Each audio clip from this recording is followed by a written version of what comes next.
Hey there guys, thank you all for checking out this video. If you want to see more videos like this, then please do consider becoming a Patreon or YouTube member. Both of those links will be down in the description. Anyway, let's get on with Outrun the complete history. SEGA.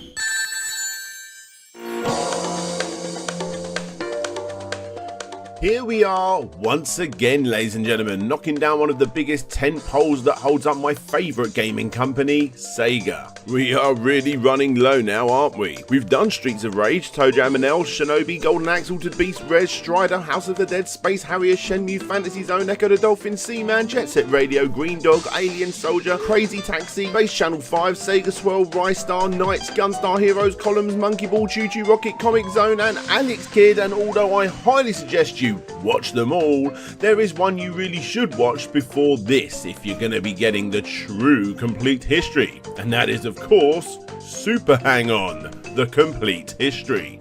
Of course, it's entirely up to you. You could get a little bit ahead of yourselves and watch this particular video first if you wish, because just like Outrun, the road you decide to go down is entirely your choice. Yep, today on Slopes Gaming I plan to talk about one of the most important and best arcade driving games ever made in Outrun, the complete history. A history that starts with Yu Suzuki's excellent 80s mega hit that, just like Hang On, helped put Sega on the map as the true king of the arcades, but also it led itself down an incredible windy path of ups and downs to eventually create one of my all-time favourite games, and that is of course Outrun 2006 Coast to Coast on the original Xbox. But as always, we've just got a little ahead of ourselves, and I think it's best that we go back to the beginning and look at the game's inspiration, how it was made, what trouble it got into after development, the upsetting story of the Commodore 64 port, its rough time during the 8 and 16-bit era, and of course, every single game in the series too. Welcome to Slopes Game Room.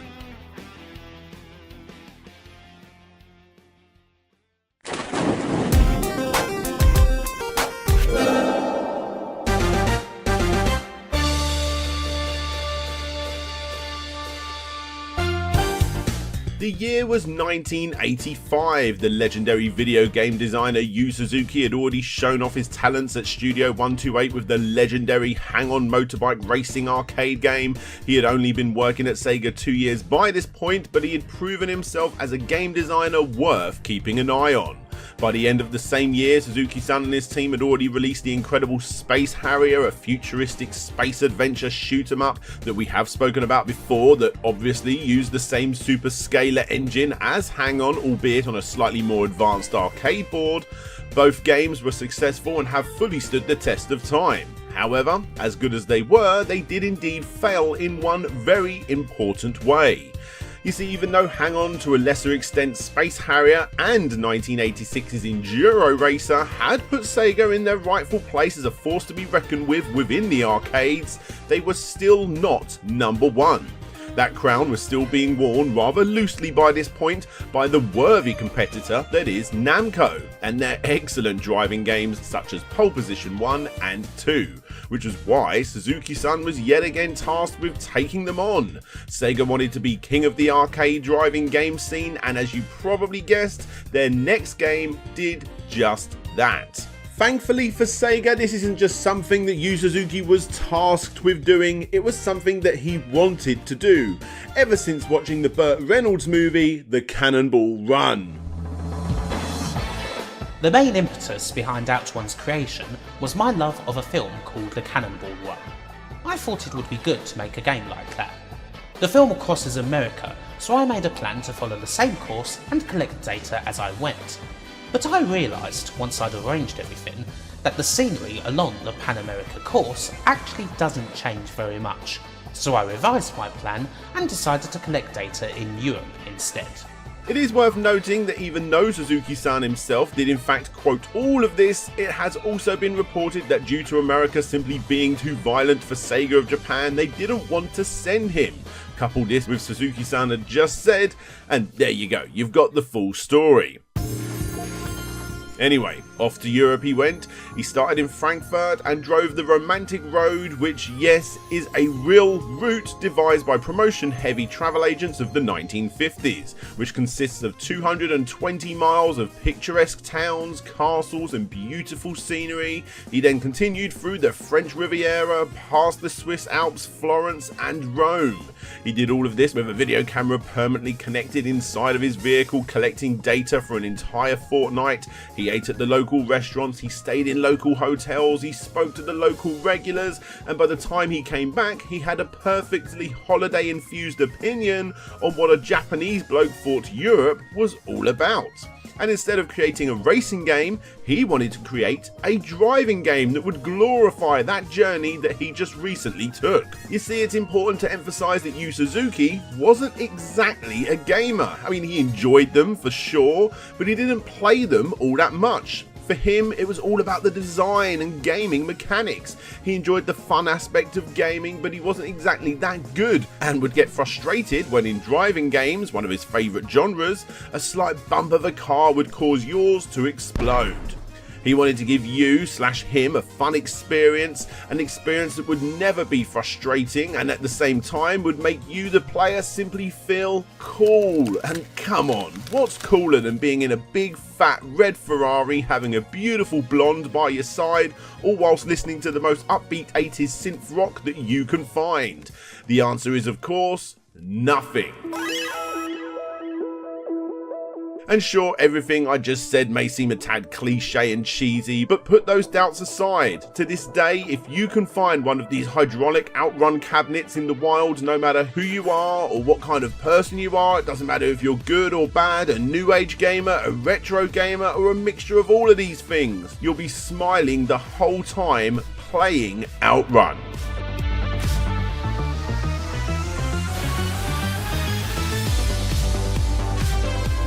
What Yu Suzuki and his team of 4 programmers, 5 graphic designers and 1 sound designer had come up with is something that seriously stood out. This wasn't just a quick fun blast of arcadey goodness, it was an experience that cost arcade owners way more than the competition, and in turn, most of the time it cost you double the price to play it compared to what else was available, so that the people who bought it could recoup that hefty price tag. But it was worth it. And just like Hang On that came before it, it continued to put SEGA on the map, during a time that in all honesty was a little uncertain.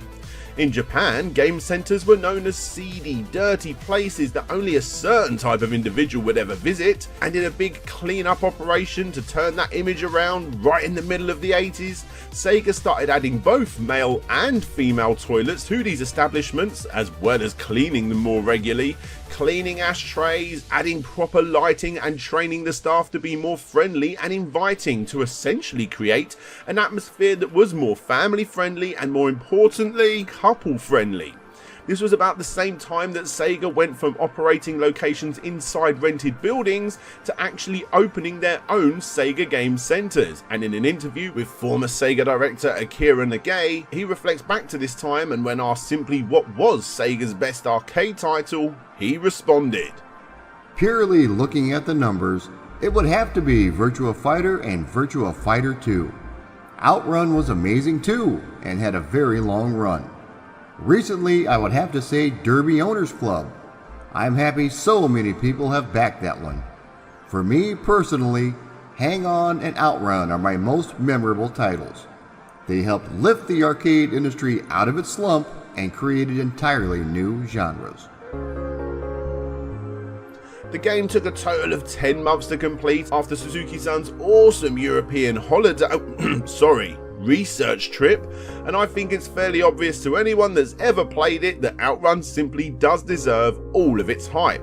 You start by zooming along, dodging other cars and off-road objects, trying to beat the clock. Eventually you will be able to do just that, and you are then given the choice to go left or right. This continues on for 5 stages if you can make it that far, until you reach the end, meaning that there are 5 possible endings in total. Depending on if you've played this arcade machine in Japan or Western territories, the layout of these branching paths are a little bit muddled up. Whatever you think the better version is entirely down to personal taste. The game has a serious amount of replayability, not just because you wanted to get better and further, but because the game gave you the ability to go wherever you want. Do you take the easy road, which is most often on the left, that I'm sure we are all very familiar with, or do you go off to the right down the beaten path and just go exploring? It was a pleasure to play, and I seriously can't recommend it enough for the two people listening to this that have never played it. Everything just fits together perfectly in a game like this, due in large part by its music. Yet again, Hiroshi Kawaguchi was at the helm with creating the Outrun soundtrack, just like he was with the Super Hang-On soundtrack, and although I prefer this particular soundtrack, there's no denying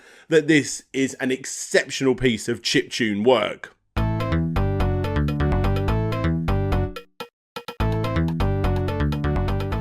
Using the footage taken by Yu Suzuki in Germany, apparently driving 120 miles an hour while screaming with joy, he came up with 3 separate tracks that, although were far less rocky than Suzuki-san had originally intended, he was still pleased with the results.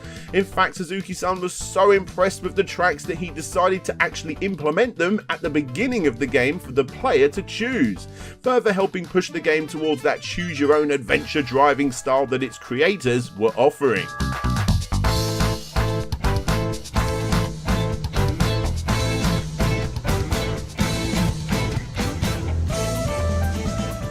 Although I have got to say, when interviewing the legendary SST band, both Hiroshi Kawaguchi and Takeobu Mitsuyoshi, they joked about Yu Suzuki taking the credit for this, but do recall it being the idea of another designer on the game. They also explained that both Passing Breeze and Splash Wave were mixed up upon release of the arcade game, or was that the CD release? Honestly, these two tracks have had interchangeable names a few times during the many ports and audio releases, so much so that the original band can't even 100% agree on what track was named what title in the beginning, and nowadays just go with whatever the original arcade release states, even though it's probably wrong. Regardless, they're both excellent titles. It is also worth noting that even though Yu Suzuki was happy with his new award-winning game, he did sadly get his development time and budget cut short on this one, and therefore wasn't able to fit the extra 7 cars and or characters, nor was he able to fit in the special events that would occur after each checkpoint, and he finally wasn't able to include the originally intended motorbikes and oncoming traffic either. Thankfully, the one thing he did include, however, was a Ferrari Testarossa, which he first spotted on his trip across Europe. This was the car that needed to be in the game. This was the car that would be slapped on all the promotional material and would be the car that you sit in, kind of, whilst experiencing the game in the arcade. He tasked his team back in Japan with finding one of these vehicles for reference reasons, which was easier said than done in Japan. Seriously, this vehicle in the land of the rising sun was practically impossible to find. Thankfully, the team did eventually find one, and according to reports, like they were in some kind of weird clown show, they all bundled into the vehicle at the same time and went for a spin. I can't imagine this was the most gracious journey in a Ferrari going, but still, it gave the team what they needed, along with several pictures, and they went back to code it into the game. SEGA, however, never got the licensing for this in the first place, and although this did result in SEGA being taken to court several times by Ferrari, a partnership was at certain times during the franchise's long life made. And again, according to reports, an unknown sum was agreed on outside of court, but as seen in more recent ports of this game, for instance the Sega Ages Nintendo Switch release and the 3DS titles, which is probably the very best way to play it outside of the arcades, the Ferrari logo wasn't always present. So we've already discussed the 3DS and Nintendo Switch ports of Outrun, and let me just say for the record that these are the very best ways of playing this particular game. The 3DS port probably just getting the edge due to it being probably the best 3D on the entire system. The best way to play the game, bar none. The frame rate is doubled, you got more music tracks, a few modifiers, it's essentially perfect. Take away the arcade experience, these are literally the best versions of the game, and by this point, even though Sega will probably re-release them again for many years to come, there really isn't much more they can add besides more songs and more customizable options, but still, they will continue to release them and people will still go and buy them. Guilty as charged. インターナショナルビッグゲームセガアウトランマーク3ソフトで新登場15コース5つのゴールスリルあふれるアップダウンコース選べるゲームサウンドセガアウトランゲームリーダー There are plenty of other good and almost perfect ports too, like the Sega Saturn release, but what's far more interesting is what came before it. The Sega Mark III, an eventual Master System, actually got one of the first ports, and in a nutshell, it's fine. After playing the original, I must say it does feel quite strange, but maybe this is nostalgia talking, but after playing the arcade machine back in the day only once as a child, this was the first home port I ever played, and I had a lot of fun with it. It is also worth noting that Outrun 3D was also released a year later, which is essentially the same game but with slightly different music and courses, and yes, it used those Master System 3D glasses as well as better sound by using the FM Sound Unit add-on for the Mark III if you're ever lucky enough to find one of those, which makes it sound better than the PC Engine version. However, the gameplay, not so much. The PC Engine version is probably the superior 8-bit console release and should go right next to the Game Gear port, which is not a standard copy of the Master System game, but its own game entirely. Both of these releases are great and even get pretty close to the 1990 Mega Drive release, which although is pretty similar to the arcade, does sadly include a fair bit of slowdown from time to time.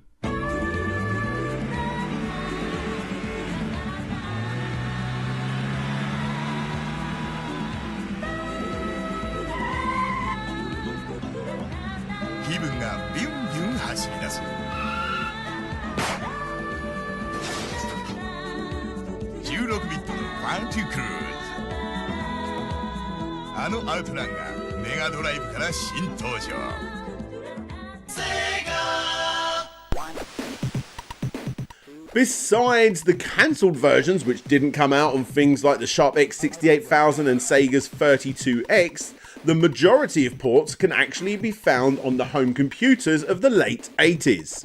All of these ports for the most part play horrendously, with it literally becoming a case of which version sucks the least rather than what is actually fun to play, and if you want the answer, it's the Commodore 64 release, coded by a 17-year-old named Martin Webb. Eurogamer did a brilliant article about the production of this port, explaining how it was essentially an advanced reskin of Martin's earlier port, Hang On, but at the same time how this was a far bigger deal. Martin's dad was a ruthless boss to his son, getting him job after job after job, bigging him up to the people that mattered and constantly knocking him down when back at home, forcing him to work harder and harder coding these games. I really do highly suggest you go and check out the article in full, but in a nutshell, Martin had essentially created a small demo of the game before showing it off to the top dogs at US Gold, who just so happened had recently slapped down 250,000 big ones to acquire the license from Sega. They was impressed with what had been done so far and gave Martin and his dad the go-ahead to work on it. They gave Martin unlimited access to the original arcade unit for reference, and he got to work.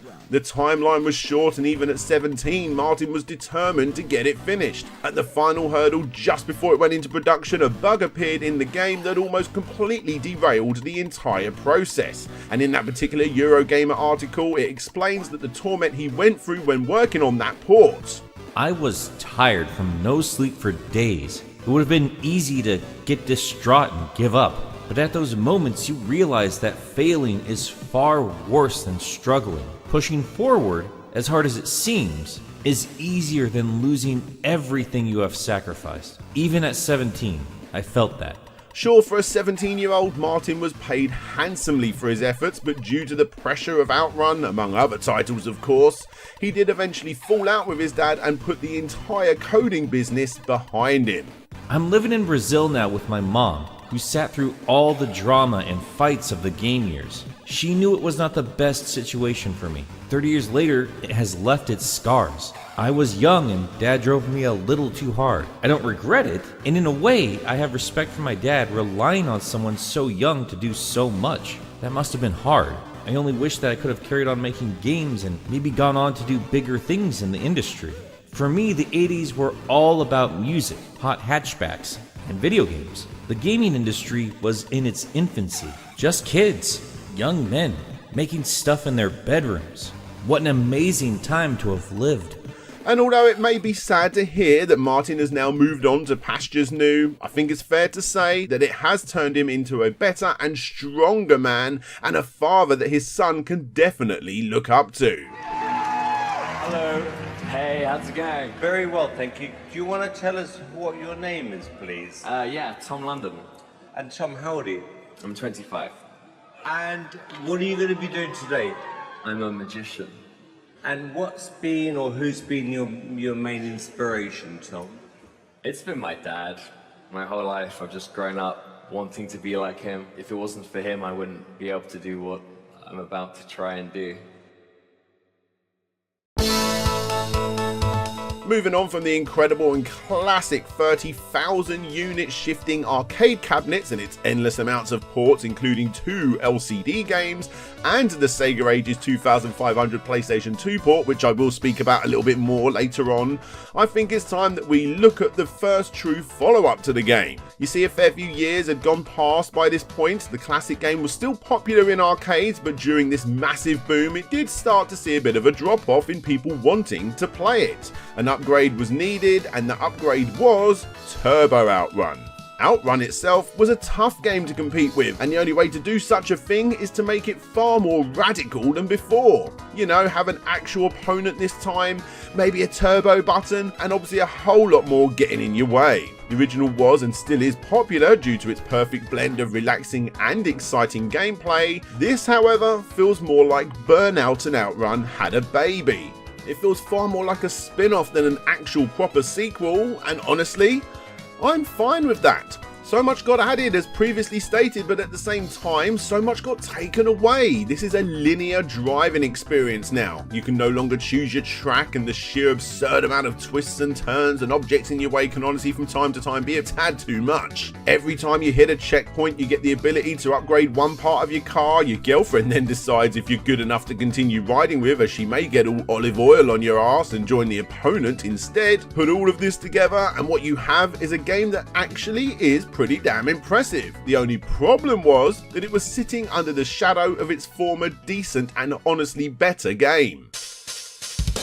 It has been stated in quite a few instances that this was a far closer representation as to what Yu Suzuki wanted to make the first time round, which in my opinion further goes to show that limitations and time frames from time to time can turn a crazy and sometimes well over the top idea into a more simplistic and far more fun gaming experience. Turbo Outrun was obviously not a better game, but come on, look what it was going up against. It did get ported several times, including to the Mega Drive and thankfully not the Genesis, because this version was actually pretty sloppy. The only real way to play this game is via the real arcade unit or MAME. Heck, even some of the home computer ports are better. Anyway, moving on again, we have another strange little oddity for the 8-bits with Battle Outrun. By this point, it seemed that any racing game with a red car in it was obviously Outrun in Sega's eyes. Sega had obviously seen the awesome gameplay that was Chase HQ, which I will do a complete history on one day, and in this title, your job was to ram your opponents off the road and drive into the back of pickup trucks to upgrade your car. Honestly, it's not exactly unplayable, but it's far from any kind of Outrun game by this point, and is only really worth checking out if you're curious. Sadly, the good Outrun name hadn't seen enough mix-ups to make Sega happy, as the very next release saw it take a sharp left once again with the baffling Outrun Europa. You see, US Gold had made a mint on the Outrun name with the original ports and of course Outrun Turbo 2, and let's be honest, Sega's pockets were probably filling up quite nicely too with the royalties, as the original actually became the best-selling home computer game for the year of its release. Sega was so impressed with these numbers that somewhere during negotiations they gave US Gold the Outrun name and let them make their own game. Which was a bad idea. This is Outrun Europa, and boy is it weird. Yo, Outrun.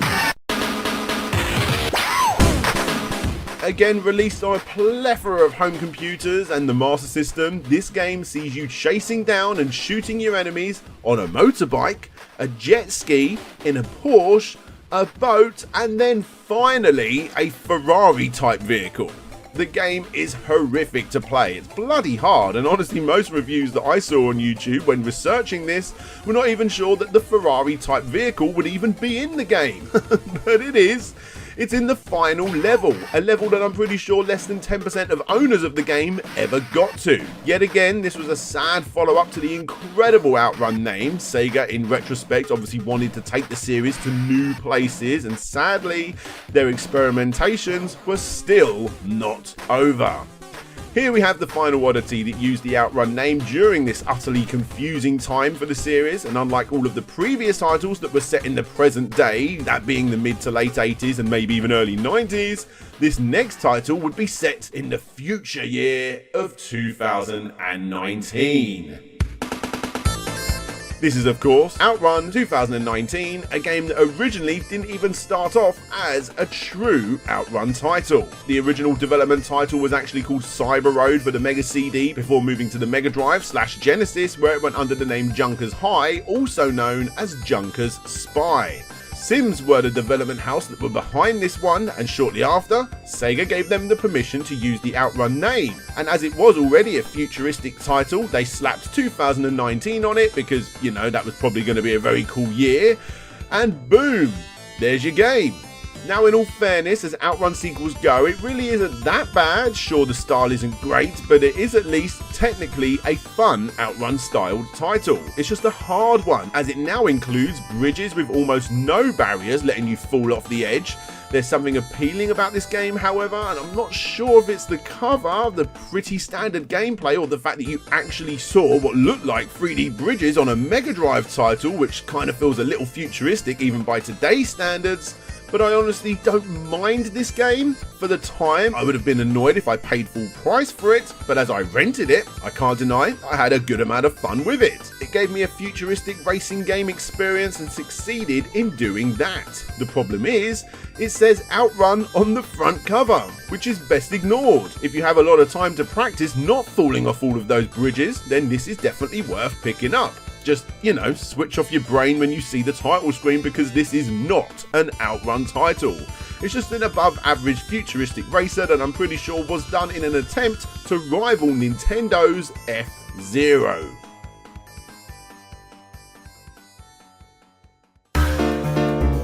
Let's be honest, guys. Outrun was in a very confusing and strange place in its life. It had gone from being a relaxing but also exciting and exhilarating experience in the first instance, and gone down this very strange path with lots of emphasis on the turbo button.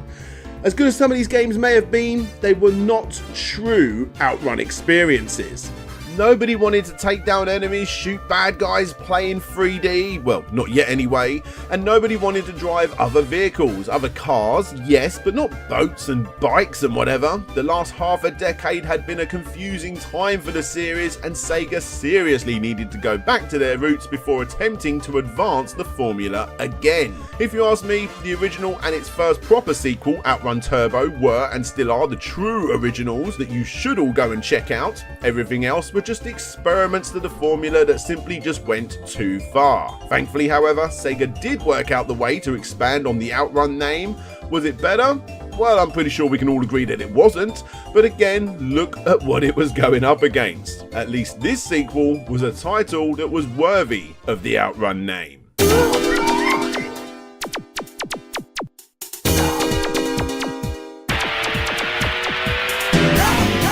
Outrunners was released in 1993 and was a great addition for the series. Outrun let you tour Europe, Turbo Outrun let you tour the States, but Outrunners let you tour the world. It featured twice the amount of areas to visit, and you would need to choose which half to visit first before you even play the game. The game was far more arcadey than anything before it, and best of all, the game was designed with multiplayer in mind from the get-go. The arcade cabinet only came in a dual screen setup, meaning that if you ever did find this game in the wild and fancied yourself a true Outrun player, there was no better title for the time to challenge your buddy on than this. The graphics had boosted up considerably since the first two titles, the sprite work was much more smoother this time round, the soundtrack is superb, featuring not only new tracks but remix titles too by other legendary Sega composers, and feels like a compilation of a cover band's greatest hits. SEGA also advanced the classic choose what song you want to listen to on the radio type thing by including a built-in song selection radio hub directly into the arcade machine, letting you mess around with the music on the fly. And if that's not enough, on top of all of this, the characters and vehicles that you choose in the game are all extremely stereotypical, helping make this title become a hilarious and exciting take on the Outrun formula. SEGA had finally, yet again, worked out how to make a true sequel to the original. There was just one problem though. It sold badly. Not only was the Mega Drive port rather basic and very forgettable, but the arcade machine simply did not shift units. Was it because of its wacky design? Was it because Outrun is still better as a one-player game? Was it because the unit only came as a two-player unit and therefore was a fair bit more expensive? Or was it because the year was 1993? Put yourself in the shoes of arcade owners at the time, guys. Do you buy yet another super scalar game in the Outrun franchise? Or do you buy Yu Suzuki's game that he released last year called Virtua Racing? Or better yet, do you wait just a tiny little bit and get hold of that game that's just been released via limited release in the arcades? Well, I know what I would do if I was an arcade owner.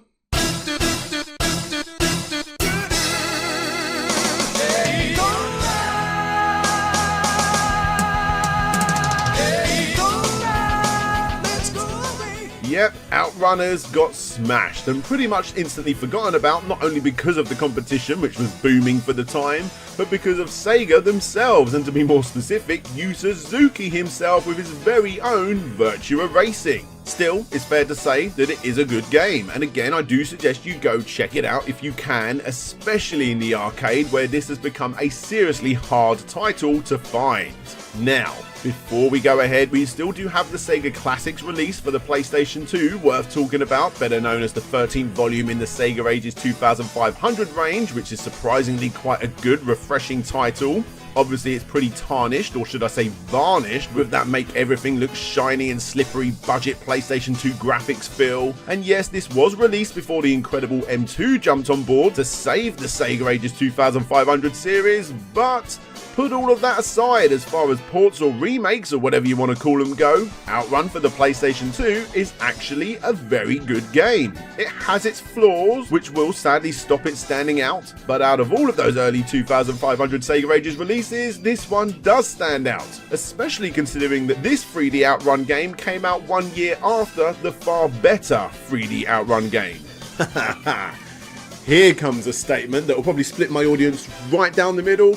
In 2003, SEGA released a game that was not just worthy of the Outrun name, but in my opinion, they made a game that was actually better than the original Outrun title. Yes, I know, but I stand by that. Outrun 2 is the game that fans have been waiting for. Now granted, I've never been a fan of the whole number thing, as it's resulted in some serious stinkers that sadly have tarnished the originals that came before them. Calling it, I don't know, Outrun Extreme would have been a far more safer bet, but they went with Outrun 2, and for good reason.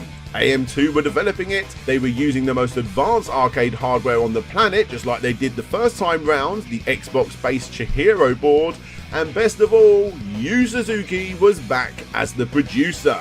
This was everything we as Outrun fans, or even arcade racing fans in general, could have hoped for. The Ferrari licensing is here, and the game is simply exceptional. It looks great, it sounds amazing, and it has added enough features to bring it up to date without going too far with it.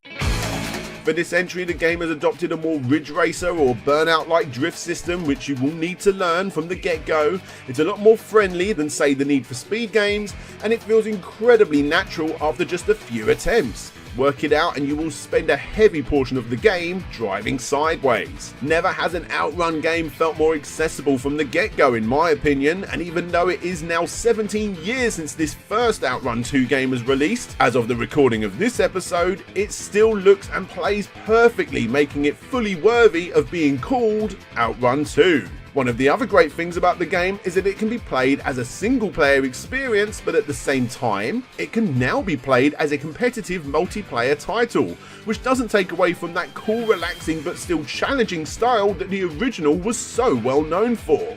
Again, I know that's a rather scandalous thing for a retro gamer to admit, but come on, this Outrun 2 game actually took everything from the original Outrun, it went back to its roots and only added what it needed to bring it into the next gen. It's the perfect Outrun experience. We didn't need futuristic bridges, guns, motorbikes or weird Spy Hunter rip-offs. We wanted that original game slightly retweaked for the noughties, and in 2003, we got it. The game features a standard racing mode, a time attack mode for the true hardcore retro one-player gamers, and the incredible heart attack mode where you need to perform lots of drifting and close car driving in an attempt to win hearts to impress your girlfriend. At the ATEI show, when it was exhibited publicly for the first time in Europe, there was never a free seat to play from the moment the show opened until the power was shut off at night. The response was sensational. However, as good as that was, this isn't the late 80s anymore. What do I mean by that? Well, yes, the arcade machine was a success and everybody that played it did in fact love it, but just like the original, SEGA wanted to port the game into the homes and onto the original Xbox. Sure, you can get away with a simple port of an incredible arcade game back then, but nowadays, gamers wanted more bang for their buck, and a simple arcade mode, time attack mode and heart attack mode just wasn't enough for a full-priced release. Which is why SEGA gave the porting duties to the excellent Sumo Digital, who released Outrun 2 for the Xbox in 2004. Everything from the arcade game is here, plus 101 missions and unlockable extra tracks from other classic arcade racing games such as Daytona USA 2 and Scud Race, as well as a full-on emulated version of the original game for the people that put the time in. And on top of this, the Japanese version, besides the odd minor bug fix, actually has a few extras too, making it the ultimate version of this game to get of this release. Not only does it give you the odd bonus stage and modified stage, but your girlfriends also have different outfits, including the more revealing get-up from the arcade.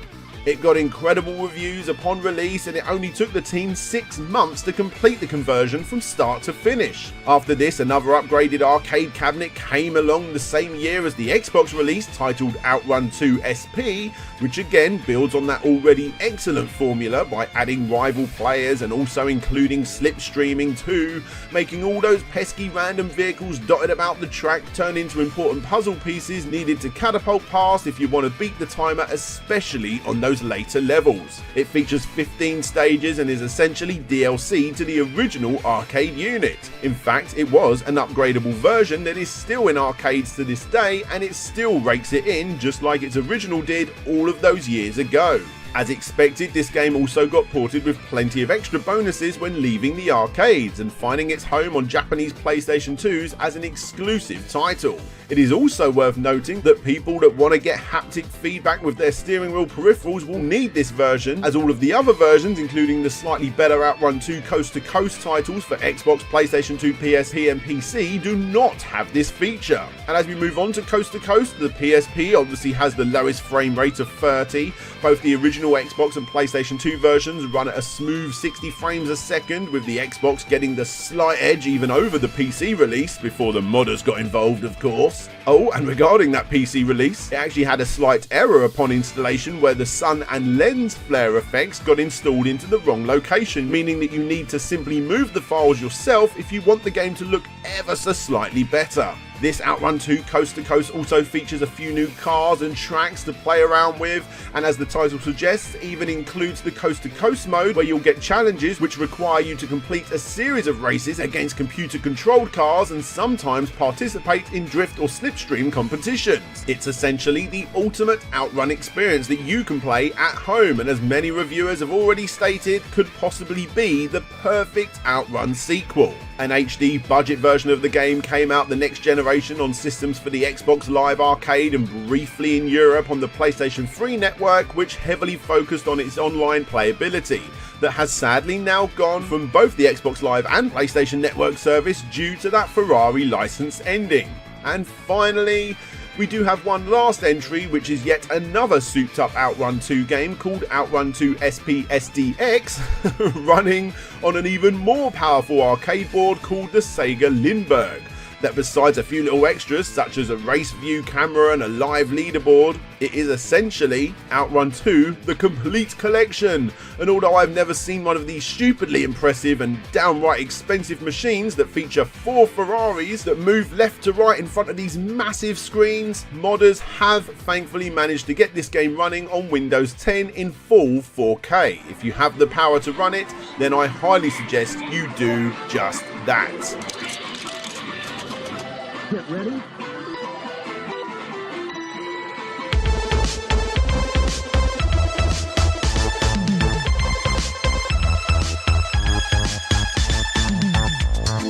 And that, guys, is the complete history of Outrun. It's a game series with many ups and downs, but it's those ups that really are the best they can be. It's one of the most nostalgic driving games of all time, simply because it's the perfect blend of freely driving around in exotic locations in the most luxurious way imaginable, while still being a true arcade game at heart.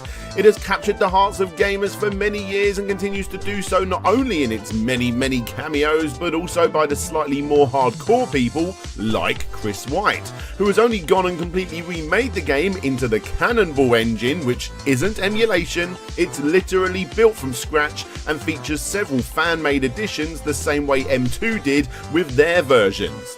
Few games in the same genre compare to this title, and even Outrun itself does get confused from time to time trying to work out what makes it so good, but currently, at the time of recording this video, those mediocre and bad games are centered between 2 titles that will outlive us all as some of the greatest games of all time.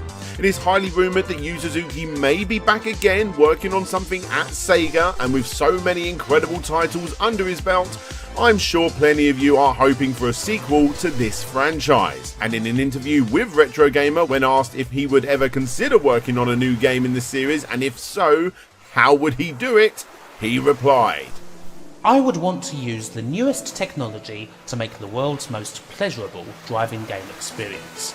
It would, of course, have to be a convertible, and you would be able to feel the wind and the fog and the changes in the weather. And there would be a pretty girl in the passenger seat. Hey there, guys, thank you all for checking out Outrun, the complete history, the story of Sega's most iconic racing game. Is it? Or does that title go to something else a bit more like Daytona, Well, you guys be the judge down below. Thank you so much if you have made it this far into the video. I know it's a long one. I was actually only expecting the video to be about 20 minutes or so, but when I dug up quite a bit of decent history on Outrun, I just wanted to include it all in there and kind of split the video in half. So if you haven't seen the super hang-on complete history, I highly suggest you do that. Now, before going ahead, I do want to give a big shout out to the people that were actually in this video that helped provide their voices. You've got Genovi, you've got Kim Justice, you've got The Game Apologist, and you've got Pat Man Q. Thank you, guys. All of these channels are ones that I highly recommend that you check out. Their links will be down below, as will my Patreon and YouTube member links. These guys are the people that help me out every single month. If you guys want to see more videos like this, then please do consider becoming a Patreon or YouTube member. Like I said, the links will be down below.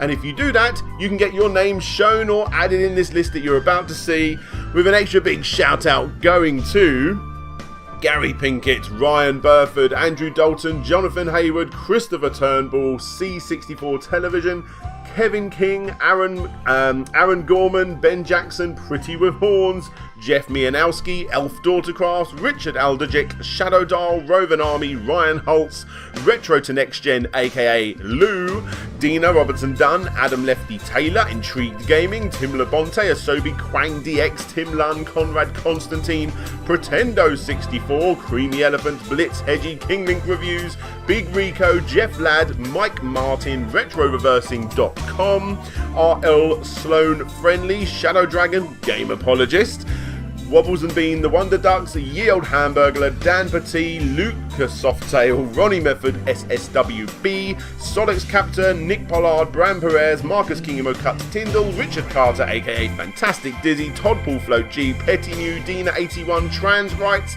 and Samuel Nilsson. Like I just said, guys, if you want to support the show for me to be able to make more videos like the one you've just seen, as well as the Kick Scammer ones, I'm going to do a couple of those next, I think, then please do click the links that you see down below and get your name shouted out, get your name shown. Come and see what I'm working on. You get to see previews of what I'm working on as well. There's exclusive rooms in the Discord chat. We do nerdy discussions on my second channel. So many amazing perks. It surprises me that you're not a Patreon or YouTube member already. Haha, yes. Anyway, it is Easter here in the UK, Easter Sunday, and I am going to go chill out with my family, go and eat way too much chocolate and regret it later. So, this is DJ Slope signing out, and hopefully I'll see you all next time.